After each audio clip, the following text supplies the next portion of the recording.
नमस्कार दोस्तों, मैं हूं आपका साथी सुरेश कसवा। और पिछली क्लास में हमने राज्यपाल के जो अनुच्छेद थे उनके बारे में पढ़ लिया था। मैंने आपको बताया था कि आप एक ट्रिक के माध्यम से राज्यपाल के जो अनुच्छेद है उनको याद रख सकते हो। ज्यादा टफ नहीं है अगर आपको वो ट्रिक याद है तो, क्योंकि उसके बाद में 153, 54, 55, 56 ये चलता है।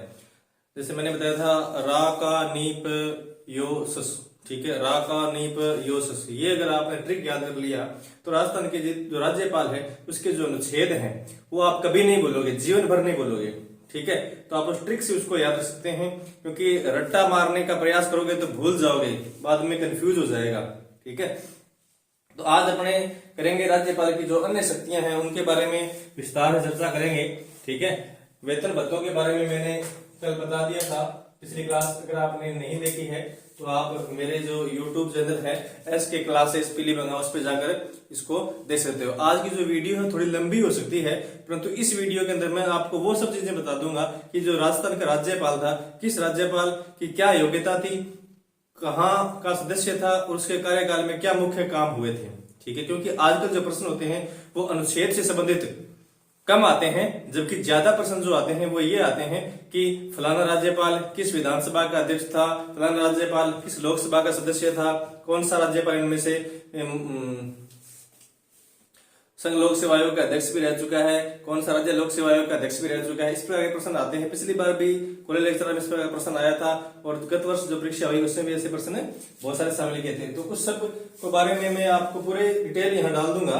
आप शुरू से लेकर अंत तक मेरे इस वीडियो को देखें। राज्यपाल का जो कॉन्सेप्ट है वो बिल्कुल क्लियर हो जाएगा, इसमें कोई शक नहीं है। आप कोई भी एग्जाम दें, हर विषय में आपके ये काम आने वाला है। ठीक है, तो वेतन भत्तों तक की बात हमने कल कर ली थी, आज अपने करते हैं। मैंने जैसे पहले बताया था कि अनुच्छेद 154 में क्या है, ये है कि कार्यपालिका का जो प्रधान होगा वो कौन होगा, राज्यपाल होगा। ठीक है, यानी राज्यपाल की कार्यपालिका की जो शक्तियां हैं वो राज्यपाल में निहित होगी। ठीक है, कार्यपालिका की शक्ति राज्यपाल में निहित है।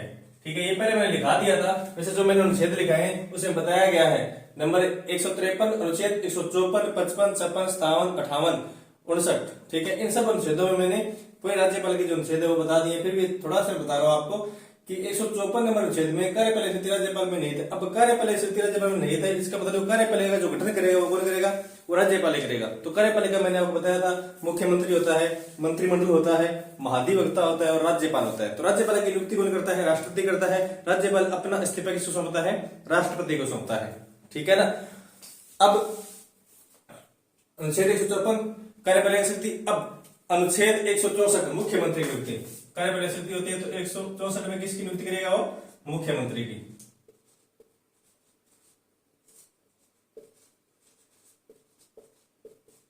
ठीक है, अब अनुच्छेद 164 में मुख्यमंत्री नियुक्ति कर देगा, मुख्यमंत्री बन गया। मुख्यमंत्री बनने के बाद में कहेगा कि लो भाई ये मेरे डिपार्टमेंट है, भाग है, पुलिस विभाग से गृह विभाग है, ये वित्त विभाग है, ये राजस्व विभाग है, ये कृषि विभाग है, ये मतलब सिंचाई विभाग है। इन विभागों का बंटवारा कर दिया, उसने बता दिया कि ये आदमी है, इनको देना है। ठीक है, तो संविधान में उल्लेख है कि जो मुख्यमंत्री जो विभागों का आवंटन करता है, ठीक है, वो विभाग मुख्य रूप से राज्यपाल के नाम से ही आवंटित किए जाते हैं। तो इसमें अनुच्छेद दिया हुआ है, अनुच्छेद 166। अनुच्छेद 166 कहता है मंत्रियों के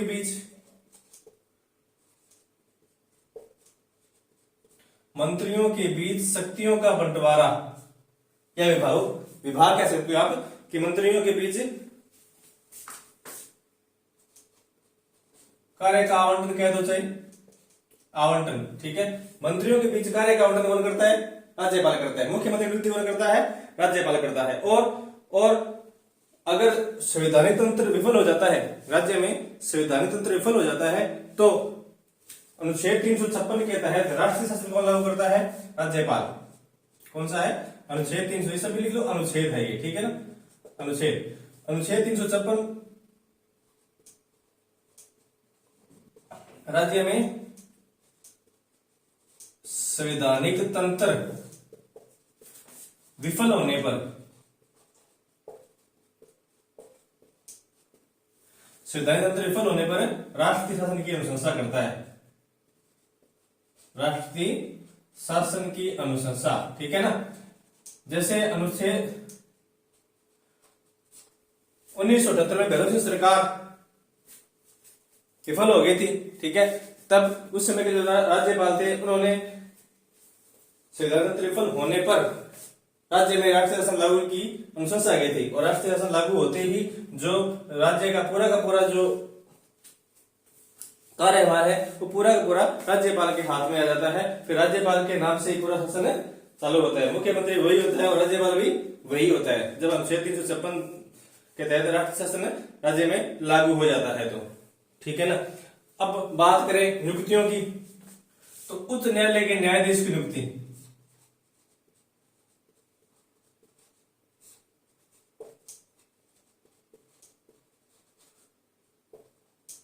उच्च न्यायालय के न्यायाधीशों की नियुक्ति कौन करता है?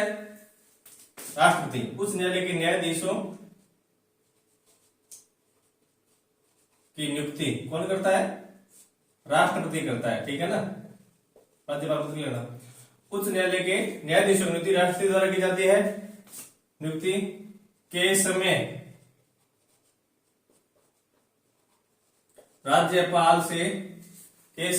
राज्यपाल से परामर्श लिया जाता है, ठीक है। उच्च न्यायालय के न्यायाधीशों जब नियुक्ति राष्ट्रपति करता है तो उस समय जो राज्यपाल जिस राज्य का है, जहां तक स्थापना की जा रही है, जहां पोस्टिंग दी जा रही है, उस राज्य के राज्यपाल जो होता है उससे परामर्श राष्ट्रपति लेता है। परंतु जिला न्यायाधीशों की नियुक्ति, जो जिला में न्यायाधीश होते हैं उनकी नियुक्ति राज्यपाल करता है, ठीक है ना। उच्च न्यायालय नियुक्ति कौन करता है? उच्च न्यायालय के न्यायाधीशों की नियुक्ति राष्ट्रपति करता है। परंतु जिला न्यायालय के न्यायाधीशों की नियुक्ति जिला न्यायाधीशों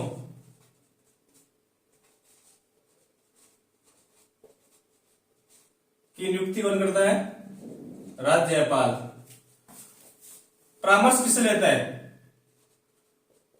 परामर्श लेता है उच्च न्यायालय के न्यायाधीश से।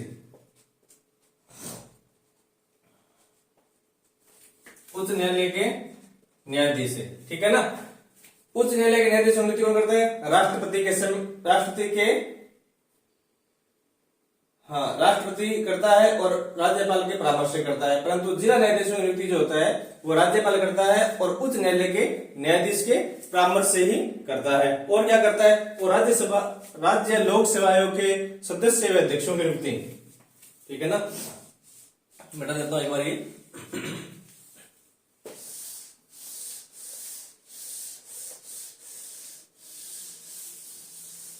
राज्य लोक सेवा आयोग के अध्यक्ष सदस्यों की नियुक्ति अनुच्छेद 316(1), ठीक है ना। आरपीएससी यानी राज्य लोक सेवा आयोग, आरपीएससी के अध्यक्ष व सदस्यों की नियुक्ति, ठीक है ना। आरपीएससी के अध्यक्ष और सदस्यों की नियुक्ति जो होती है वो राज्यपाल कर रहा है। राज्यपाल पढ़ा रहा हूं, आप यही ध्यान रखें कि अध्यक्ष सदस्य नियुक्ति कौन करता है?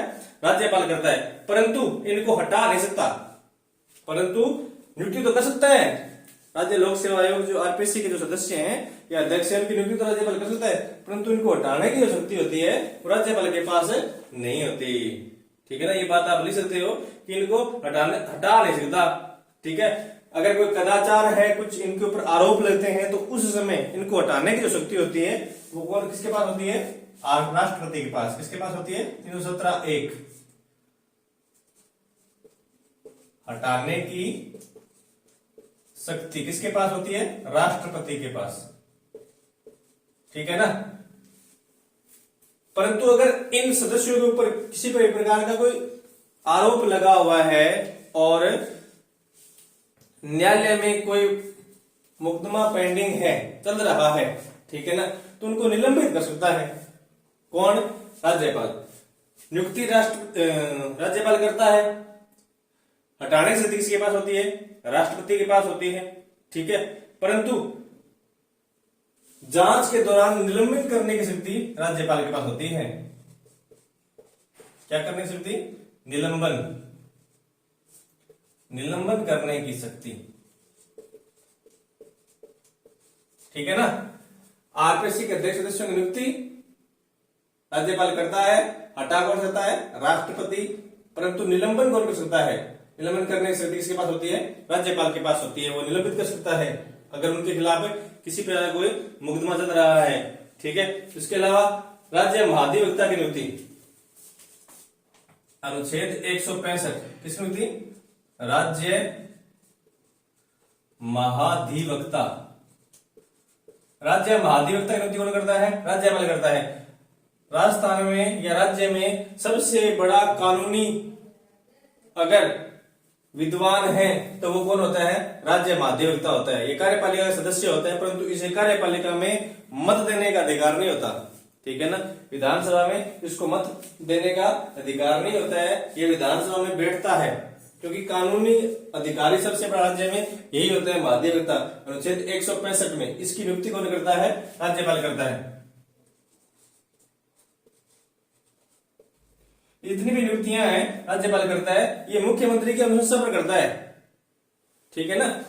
यानी 164 में मुख्यमंत्री नियुक्ति कर देता है, उसके बाद में मुख्यमंत्री जो कहता है उनको महाधिवक्ता बनाता है, जिसको कहता है उसको राज्य लोकसभा का सदस्य या अध्यक्ष बनाता है, जिनको कहता है उनको विभागों का आवंटन करता है। ठीक है। परंतु सब काम जो होते हैं वो राज्यपाल के नाम से ही होते हैं। इसीलिए मैंने पहले कहा था कि राज्यपाल जो होता है वो औपचारिक प्रधान होता है। ठीक है। नाम मात्र का प्रधान होता है।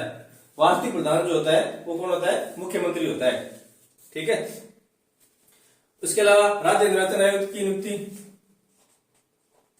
राज्य निर्वाचन आयुक्त की नियुक्ति,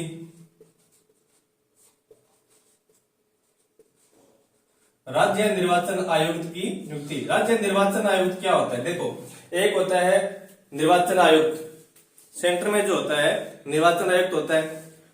जैसे राजस्थान में अभी चुनाव हुए विधानसभा के या लोकसभा के चुनाव होते हैं या राष्ट्रपति का चुनाव होता है। ठीक है ना। इन सभी चुनावों की जिम्मेदारी जो होती है वो निर्वाचन आयुक्त के पास होती है। किसके पास होती है? निर्वाचन आयुक्त के पास। परंतु अगर सरपंच का चुनाव है, जिला परिषद का चुनाव है, जिला प्रमुख का चुनाव जो होता है, डायरेक्टर जो बनते हैं, जिला परिषद सदस्य जो बनते हैं, उनके चुनाव की पूरी जिम्मेदारी जो होती है वो किसके पास होती है? राज्य निर्वाचन आयोग के पास। ठीक है। यानी सरपंच, जिला परिषद के चुनाव जो होते हैं उनकी जिम्मेदारी राज्य निर्वाचन आयोग के पास होती है, और बाकी जो लोकसभा, राज्यसभा के जो चुनाव करवाए जाते हैं वो निर्वाचन आयुक्त, भारत सरकार का जो निर्वाचन आयुक्त है वो उसकी जिम्मेदारी, चुनाव आयोग जो होता है उसकी होती है पूरी जिम्मेदारी। ठीक है ना। वो चुनाव आयोग करवाता है, यहाँ पर राज्य निर्वाचन आयुक्त निर्वाचन आयोग की जिम्मेदारी निभाता है। तो राज्य निर्वाचन आयुक्त की जो नियुक्ति होती है वो किसके द्वारा की जाती है? वो राष्ट्रपति के राज्यपाल के द्वारा की जाती है। अनुच्छेद 243 ठीक है ना, 243 के तहत राज्य निर्वाचन आयुक्त की नियुक्ति जो होती है वो राज्यपाल के द्वारा की जाती है। इसके अलावा राज्यपाल राज्य के सभी विश्वविद्यालय जो होते हैं उनका कुलाधिपति होता है। राज्य के सभी विश्वविद्यालयों, राज्य के सभी विश्वविद्यालयों का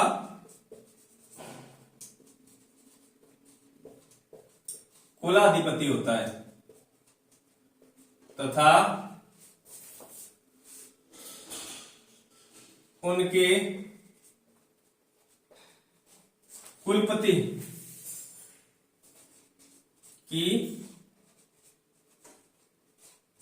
नियुक्ति करता है। ठीक है ना। यानी जो पुंछी आयोग था उसने कहा कि जो कुलाधिपति वाला सिस्टम है ना ये बंद करो, राज्यपाल को कुलाधिपति मत बढ़ाओ सभी विश्वविद्यालयों का। ठीक है ना। और उसने ये भी कहा था कि राज्यपाल के ऊपर महाभियोग लगाया जाना चाहिए। ठीक है। तो महाभियोग वाला सिस्टम और कुलाधिपति वाला सिस्टम, इसका समर्थन और विरोध किसने किया था? पुंछी आयोग जो बनाया गया था उसने किया था। पिछले वीडियो मैंने आपको बताया था पुंछी आयोग के बारे में। ठीक है। तो उसने किया था। तो जो कुला विश्वविद्यालय जो होते हैं, निजी नहीं, सिर्फ राजकीय जो विश्वविद्यालय होते हैं उन सभी का कुलाधिपति जो होता है वो राज्यपाल होता है, परंतु जो कुलपति अलग पोस्ट होती है। ठीक है, विश्वविद्यालय में कुलपति होता है, सबसे बड़ा अधिकारी जो होता है, सबसे बड़ी जो पोस्ट होती है कुलपति, उस कुलपति की जो नियुक्ति होती है वो राज्यपाल करता है। ठीक है, इसके अलावा वित्त आयोग के अध्यक्ष सदस्यों की नियुक्ति,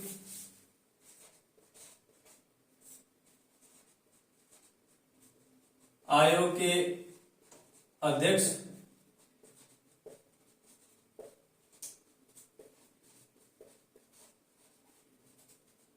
ठीक है, वित्त आयोग के अध्यक्ष सदस्यों की नियुक्ति जो होती है वो किसके द्वारा की जाती है, वो राज्यपाल के द्वारा की जाती है। सूचना आयुक्त की नियुक्ति, मुख्य सूचना आयुक्त, ठीक है, सूचना आयुक्त, लोकायुक्त,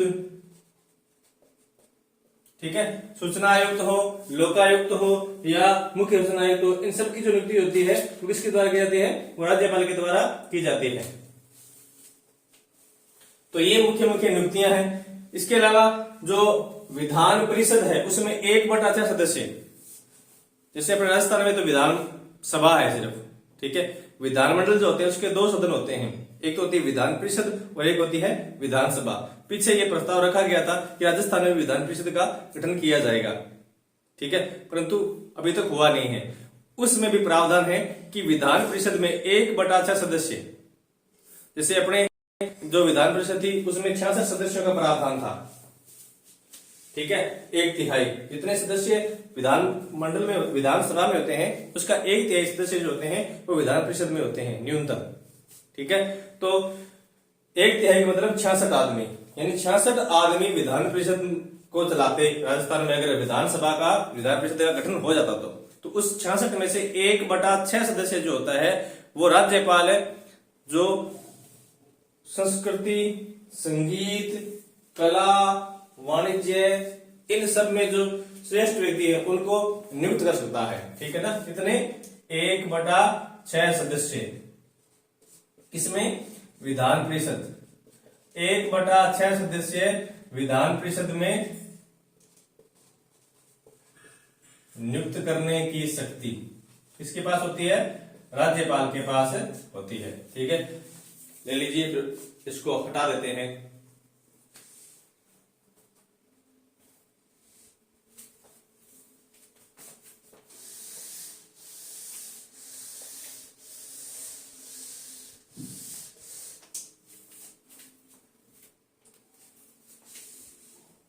आगे चलते हैं। अब विधानमंडल का अधिवेशन बुलाने की शक्ति राज्यपाल के पास होती है। विधानसभा के सत्र अवसान करने की शक्ति जो होती है, यानी सत्र को समाप्त करने की शक्ति जो होती है वो किसके पास होती है, वो राज्यपाल के पास होती है, ठीक है। विधानसभा को विघटन करने की शक्ति जो होती है वो राज्यपाल के पास होती है। लिख लीजिए, कई बार प्रश्न आ जाते हैं इस प्रकार के कि अनुच्छेद 174(2) में है सदन का सत्रावसान की शक्ति, यानी सदन के सत्रावसान की शक्ति जो होती है किसके पास होती है, राज्यपाल के पास होती है। विधानसभा के विघटन की शक्ति, विधानसभा के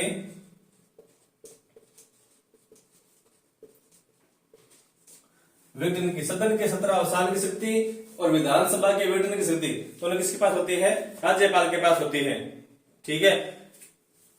अनुच्छेद 176 अभी ये शुरू होगा, अभी देख लेना, विधानसभा शुरू होने वाली है नई, ठीक है। जब भी विधानसभा नई बनती है, चुनाव के बाद जैसे नई विधानसभा बनती है, नए मंत्रिमंडल बनता है, तो उसका जो प्रथम अधिवेशन होता है या प्रथम सत्र जो होता है, उस प्रथम सत्र को संवेद भाषण जो होता है वो राज्यपाल देता है, या प्रत्येक वर्ष का जो प्रथम सत्र होता है उसमें जो भाषण देता है सबसे पहले वो कौन देता है, राज्यपाल देता है, ठीक है।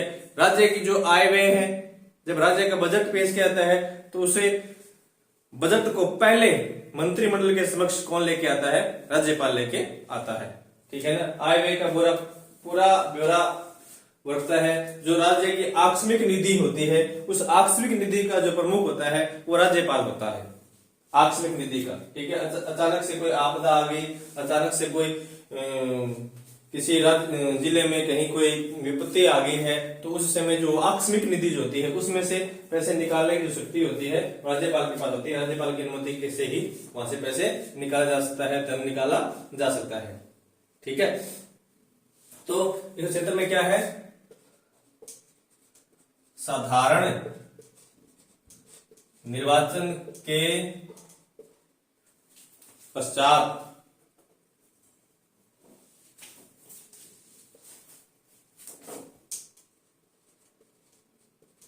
वह वर्ष का प्रथम सत्र में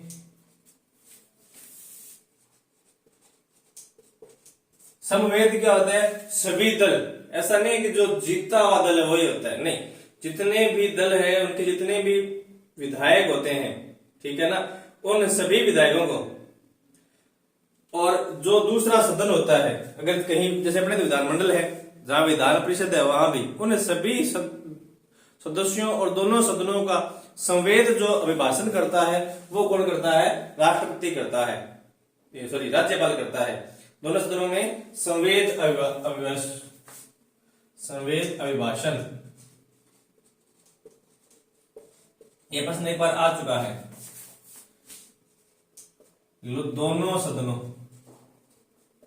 ठीक है, प्रधान निर्वाचन के पश्चात इस चुनाव हो गया, उसके बाद पहली बैठक हो रही है, दोनों सदन है, विधानसभा विधान परिषद दोनों है, दोनों को अभिभाषित कौन करेगा, राज्यपाल करेगा, या प्रत्येक वर्ष जब पहला सत्र प्रारंभ होता है उसमें अभिभाषित कौन करता है, राज्यपाल करता है। ठीक है ना, उसके बाद बहुत ही महत्वपूर्ण है अनुच्छेद 213(1) अध्यादेश जारी करने की शक्ति। अध्यादेश जारी करने की शक्ति। अब बहुत सारे विद्यार्थियों के मन में ये प्रश्न है कि अध्यादेश क्या होता है। देखिए, राज्य में किसी प्रकार से कोई कानून व्यवस्था चौपट हो रही है, ठीक है, या कोई विशेष परिस्थितियां खड़ी हो गई है कि उसके लिए एक नया कानून बनाना पड़ेगा। ठीक है, तो नया कानून तभी बनेगा जब सदन चल रहा हो और सदन के सदस्यों के उसमें साइन हो जाए या दोनों सदनों के साइन हो तभी बनेगा। जैसे विधानसभा विधान परिषद है तभी बनेगा, परंतु सदन नहीं चल रहा है, विधानसभा नहीं चल रही है, तो उस समय जो कानून बनाया जाता है, जो नया नियम बनाने की जो शक्ति होती है वो किसके पास होती है, राज्यपाल के पास होती है। इसे बोलते हैं अध्यादेश। क्या बोलते हैं इसे, अध्यादेश। ठीक है ना, तो राज्यपाल उस समय एक अध्यादेश जारी कर सकता है और अपने आप ही उसको कानून बना सकता है, परंतु यह जो कानून होता है यह 6 माह से अधिक नहीं चल सकता।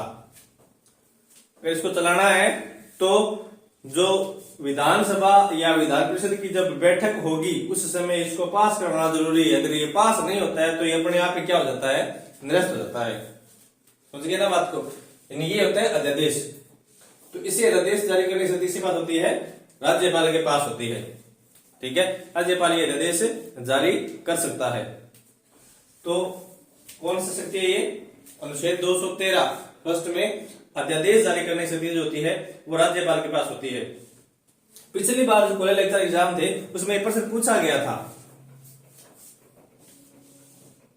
कि 2020 में, वर्ष 2020 में कितने अध्यादेश जारी किए गए हैं राज्यपाल के द्वारा। आजकल ये प्रश्न पूछे जाते हैं, आजकल ये प्रश्न पूछने शुरू कर दिए हैं। तो इसमें थोड़ा सा लिख लेते हैं कि 1949 में सबसे ज्यादा 1949 में सर्वाधिक 49 अध्यादेश जारी किए गए थे।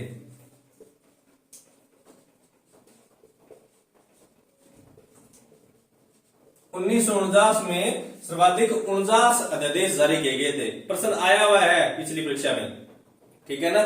और उस समय जो था वो कौन था, राज प्रमुख मान सिंह। राज प्रमुख कौन था, मान सिंह। ठीक है, परंतु विधानसभा के गठन के बाद या राज्यपाल के पद आने के बाद सबसे ज्यादा जो अध्यादेश जारी किए गए थे वो कब किए थे? 2013 में। 2013 13वीं विधानसभा में।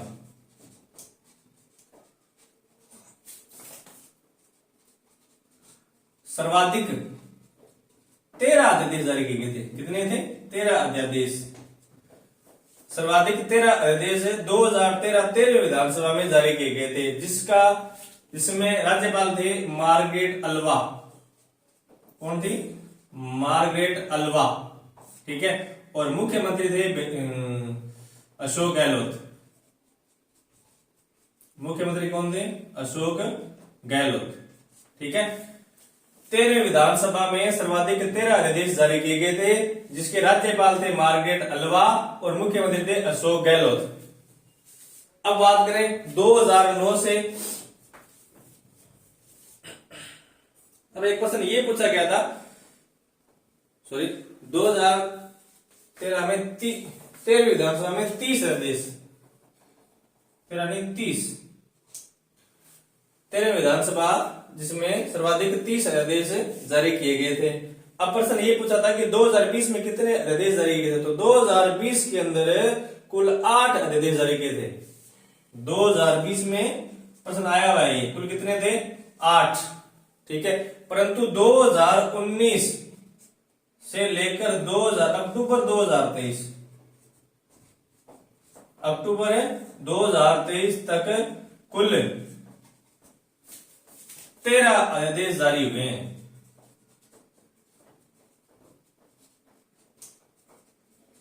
ठीक है ना। ये महत्वपूर्ण चीजें थी जो मैंने लिखा दी आपको। इसके बाद आगे चलते हैं।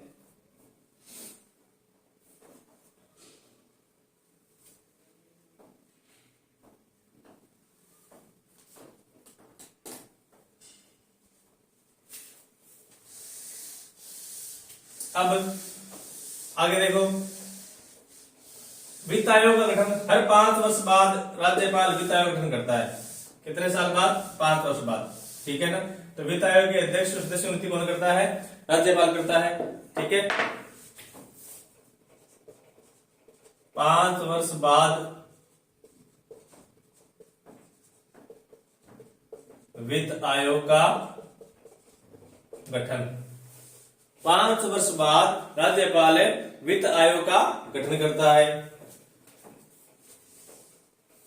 राज्यपाल किसी भी विधेयक को वापस लौटा सकता है, पुनर्विचार के लिए वापस लौटा सकता है, परंतु धन विधेयक को नहीं।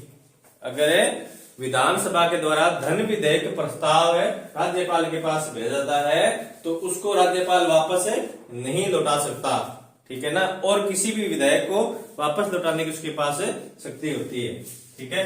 लिख लो धन विधेयक को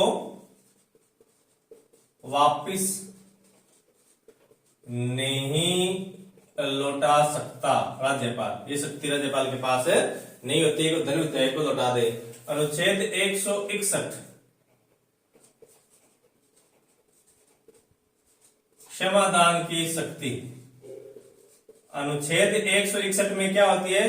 क्षमादान की शक्ति। कि राज्यपाल जो होता है वो किसी व्यक्ति को माफ कर सकता है, उसकी सजा माफ कर सकता है, उसकी सजा को कम कर सकता है। ठीक है। उसकी सजा को बढ़ा भी सकता है, घटा भी सकता है और उसको बरी भी कर सकता है। ठीक है। कौन सा अनुच्छेद कहता है? अनुच्छेद 161। क्षमादान की शक्ति अनुच्छेद 161 के द्वारा दी जाती है। ठीक है। अब बात आती है कई बार कि क्या राज्यपाल मृत्युदंड को माफ कर सकता है? बिल्कुल नहीं। अगर किसी व्यक्ति को मृत्युदंड की सजा सुनाई गई है तो वह मृत्युदंड को माफ नहीं कर सकता। हाँ, मृत्युदंड की सजा को जैसे उसमें अवधि बढ़ा सकता है। जैसे 10 दिन बाद देनी है तो उसकी अवधि 20 दिन कर सकता है, वो 30 दिन कर सकता है, 1 महीना से ऊपर बढ़ा सकता है, परंतु उसे माफ नहीं कर सकता। क्योंकि मृत्युदंड जो होता है उसे क्षमा करने की जो शक्ति होती है वो किसके पास होती है? वो राष्ट्रपति के पास होती है। इसके अलावा अगर किसी का कोर्ट मार्शल किया गया है तो उसमें राज्यपाल कुछ नहीं कर सकता। ना ही तो कोर्ट मार्शल में ऐसा नहीं है कि राज्यपाल कोर्ट मार्शल की सजा कम कर सकता है, नहीं। अगर किसी व्यक्ति को कोर्ट मार्शल किया गया है तो राज्यपाल के पास वो शक्ति नहीं है। कोर्ट मार्शल किए व्यक्ति की सजा को कम करने का अधिकार जो होता है वो राष्ट्रपति के पास ही होता है। राज्यपाल जो राज्य के मुख्य न्यायाधीश है, जो उच्च न्यायालय है या जो जिला न्यायालय है, उनके द्वारा किसी व्यक्ति को सजा दी गई है तो उसको कम या बढ़ाने की शक्ति इसके पास होती है, माफ करने की शक्ति भी इसके पास राज्यपाल के पास होती है। ठीक है, तो क्षमादान की शक्ति अनुच्छेद 161 में दी गई है। अब जो सैनिक बोर्ड है, राज्य सैनिक बोर्ड है, उसका सभापति कौन होता है? राज्यपाल होता है। लिख लीजिए, बहुत बार प्रश्न ऐसे आते हैं। राज्य सैनिक बोर्ड का अध्यक्ष सभापति, राज्य सैनिक बोर्ड का सभापति कौन होता है? राज्यपाल।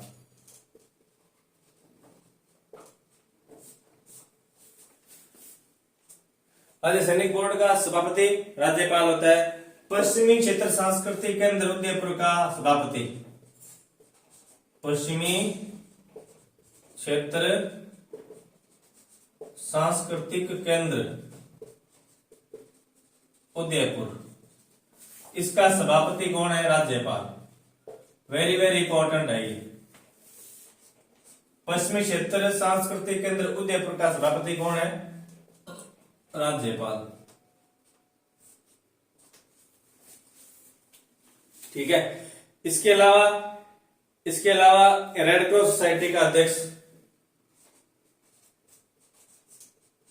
रेड क्रॉस सोसाइटी का अध्यक्ष,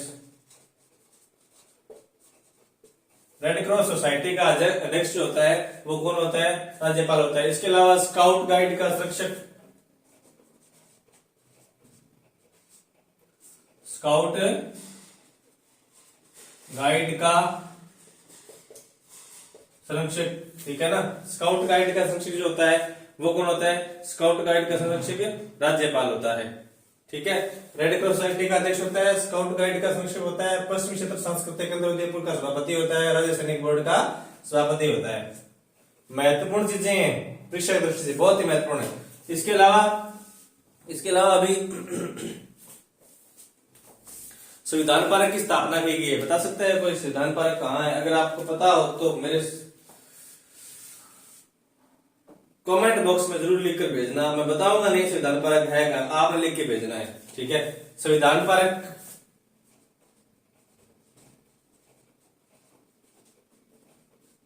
इसका शिलान्यास किया गया था 26 जनवरी 2020, सॉरी 26 जनवरी 2020।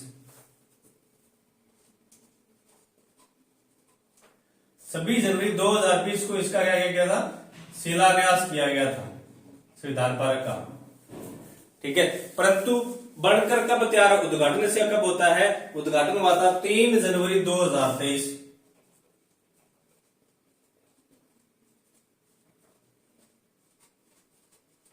उद्घाटन हुआ था 3 जनवरी 2023 को इसका उद्घाटन होता है। ठीक है ना।